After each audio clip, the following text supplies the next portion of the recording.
John Magombe yakwatibwa oluvannyuma lw'okunoonyereza kwa poliisi okuzuula nti yalina obuwanga bw'abafu basatu mu ssabo lye. Mu ssabo lye erimu mwasangibwamu eccupa ng'erimu omusaayi, nga bino byaliwo nga 3 Ogwokubiri omwaka ogwedde. Oluvannyuma lw'okukwatibwa kyategeereka nti ab'ekitundu badda ku ssabo lye ne balyokya ne libengeya. Magombe yasobola kuteekebwawo ku poliisi e Katwe oluvannyuma n'asimbibwa mu kkooti n'aggulwako emisango gy'okubeera n'ebitundu by'abantu nga kikontana n'akawaayiro namba 6 ak'etteeka erikugira okusaddaaka abantu erya 2021. Wabula olwaleero Magombe akyusizza ekirowoozo kye n'akkiriziganya n'emisango egirina ekibonerezo ekisembayo nga kyakusibwa mayisa singa omuntu gumuka mu vvi. Kitegeerekesa nti poliisi yakola kunoonyereza kumala kuzuula buwanga buno gye bwava.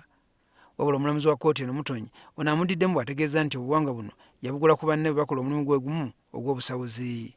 This case should, however, be an eye-opener that owners of shrines that have human skulls or human bones as part of their capital for their business are criminals that should be arrested and prosecuted because they breach the provisions of the Prevention and Prohibition of Human Sacrifice law. Omulamuzi ategeezezza nti assizzeewo ko Magombe ekibonerezo ekisaamusaamu mu kifo ky'ekisembayo n'amulagira abeere eruzira ebbanga lya myaka 5 n'emyezi 8 ssaako ennaku 4. Since he pleaded guilty, court is giving him a second chance where he will reflect on idol worship and on the effects of such worship. In the result, he is sentenced to 7 years imprisonment less the period he has spent on remand. Kino akikoze ng'ayagala Magombe akyuse ave mu bulamu bw'ayise obw'ekizikisa bw'alimu adde mu bulamu bwa Kristo engeri gy'alina erinnya erya John.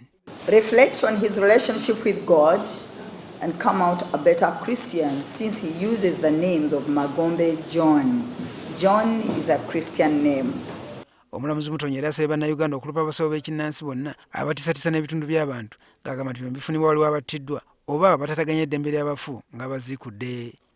Mutonyi ajjukiza Magombe ng'eddagala ly'ekinnansi bwe lyaliwo okuva edda n'ajjukiza Bayibuli Kabaka Ezekiya yakozesa ebikolwa okwejjanjaba kansa so nga ate ne Yesu Kristo yakozesa amalusu n'ettaka okuzibula omuzibe naye nga mu byonna temwali kusaddaaka bantu. Agasseko nti n'amawanga agaakula edda nga China ne Buyindi gakozesa ebikolwa by'emiti n'ebibajjo byagyo ssaako amatabi okuwonya endwadde ez'enjawulo naye nga temuba bitundu by'abantu.